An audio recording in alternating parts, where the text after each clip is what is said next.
సీమాంతర ఉగ్రవాదాన్ని ఆపకపోతే పాకిస్తాన్ను ప్రపంచ పటంలో లేకుండా చేస్తామని భారత సైన్యాధ్యక్షుడు జనరల్ ఉపేంద్ర ద్వివేది పాకిస్తాన్ను హెచ్చరించారు. దేవుడు అనుమతిస్తే మన సైనికులకు త్వరలోనే అలాంటి అవకాశం లభిస్తుందని వ్యాఖ్యానించారు.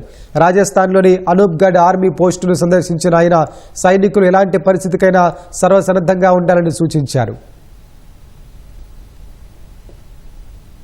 तो ये मैं आपको बताना चाहता हूं कि इस बार भारत देश पूरी तैयारी के साथ है और इस बार वो संयम नहीं रखेगा जो सिंदूर 1.0 में हमने संयम रखा. इस बार हम आगे की कार्रवाई करेंगे और कुछ ऐसी कार्रवाई करेंगे कि हो सकता है पाकिस्तान को सोचना पड़े कि उसे इतिहास में भूगोल में रहना है कि नहीं रहना है. अगर उसे भूगोल में अपनी जगह बनानी है तो उसके लिए उसे जो स्टेट स्पॉन्सर टेररिज्म जिसको हम बोलते हैं, यानी कि उसका देश जो टेररिज्म को स्पॉन्सर कर रहा है उसे रोकना पड़ेगा.